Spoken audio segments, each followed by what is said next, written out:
Good afternoon. My name is Dr. Kathleen Kiernan, and I represent a Homeland Security consulting firm. Sir, first, thank you for what you do. Tell us about how your canines respond to fentanyl.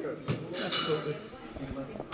About a year ago, we've come up with, the RCMP Police Dog Service came up with a methodology to search for fentanyl. Nobody else in the world was doing this. We saw it was an epidemic worldwide, and we were able to come up with a made-at-home solution that we're sharing with the world right now to save lives. Sir, how has the protocol changed with the canines? We're familiar with them finding explosives. We're familiar with them finding accelerants and other kinds of contraband. What was the change in protocol to gear them to finding fentanyl? What we've done is come up with a way to dilute fentanyl into a liquid, thereby getting rid of the airborne particles which are deadly to the dogs and to humans. So what we've done is taken our narcotics dogs, every narcotics dog across the country, and we've provided another profile, a separate odor of fentanyl for them to recognize. So now when they detect fentanyl, it's going to be safer for them. They'll sit, they'll give a positive sit confirmation, and they won't aggress to the hide like they would if they didn't recognize what it was. Understand. Do you use a food reward system for your canines, or is it a toy reward? We use both. We find that our dogs are really ball-driven, and like all dogs, they're food-driven. But we do set up the same sort of training that we do to introduce, for example, cocaine or marijuana. We use fentanyl in an area where the dog cannot actually access the fentanyl. They can access the odor, but they can't come into contact inadvertently with fentanyl. Sir, can you give us a couple of examples of lives saved, both human lives and canine lives? Well, every time we take fentanyl off the street, we're saving lives.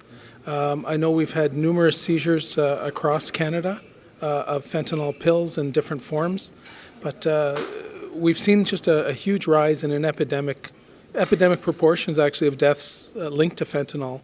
So every time we take one pill off the street, there's the potential to save a life right there.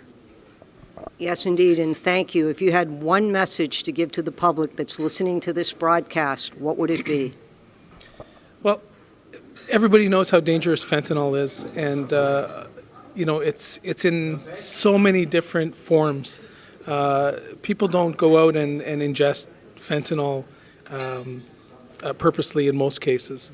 They don't know what they're getting. So, I mean, the safest way is just to stay away from anything that you're not sure of where it came from or where it was actually produced. Sir, Inspector, I do have one more question, because it was a statistic I read recently which really surprised me, that this epidemic isn't confined to any one age group, any one neighborhood, any one demographic, but actually is running the gamut from young teenagers to elderly personnel. Has that been your experience?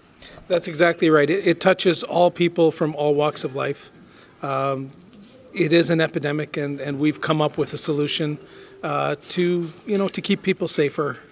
We can't eliminate the risk completely, but we're going with our dogs. We're able to really mitigate that risk and reduce it and keep Canadians safe. Sir, not only keep Canadians safe, but keep individuals safe around the world. So we salute you and thank you. Thank you.